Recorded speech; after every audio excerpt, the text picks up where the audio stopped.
Rabat en conscience, révélatrice de potentiel. Et si votre désir n'était pas trop faible, mais mal orienté? Et si ce n'était pas le manque de motivation qui vous freine, mais un désir qui ne vient pas du bon endroit? Et si le vrai changement naissait d'un feu intérieur encore endormi?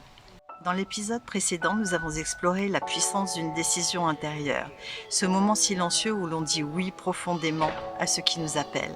Ce genre de décision n'a pas besoin de fanfare, elle réoriente en silence toute votre énergie. Mais une décision, pour devenir vivante, a besoin d'un carburant. Et ce carburant, c'est le désir.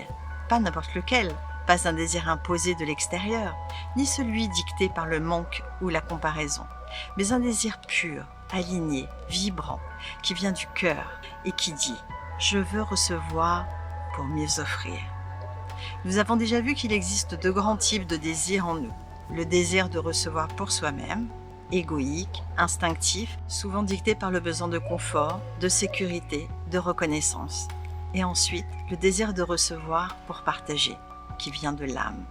Un désir plus subtil, plus vaste, relié à la création et à la générosité. Nous savons que ces deux forces existent en nous. Aucune n'est mauvaise en soi, mais l'élan de transformation durable, lui, naît lorsque vous connectez au désir de l'âme. Ce désir-là est puissant car il transcende l'intérêt personnel. Il ne vous demande pas de vous effacer, mais de vous élever. Quand vous désirez, non pour remplir un manque, mais pour créer, offrir ou rayonner, alors votre motivation devient une réponse naturelle à ce feu intérieur. Mais comment nourrir ce véritable désir ? Voici 3 clés issues de votre chemin. La clarté, un désir flou s'éteint rapidement. Posez des mots simples et sincères sur ce que vous voulez vraiment. Quelle est la réalité que vous souhaitez créer et pourquoi ? Quelle est votre véritable aspiration ? Ensuite, la conscience. Prenez du recul sur vos désirs.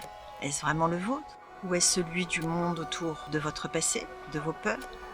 Plus vous désirez avec conscience, plus votre énergie devient disponible et précise.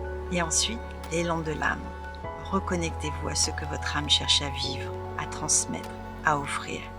C'est dans cette direction que naît un désir durable. Cette semaine, je vous invite à vous poser ces questions. De quoi ai-je vraiment soif ? Est-ce que je désire pour combler un vide ou pour créer du lien ou du sens ? Mon désir me relie-t-il à mon essence profonde ? Prenez le temps de les ressentir, de les noter, parce que le désir est une passerelle entre ce que vous êtes aujourd'hui et ce que vous êtes en train de devenir.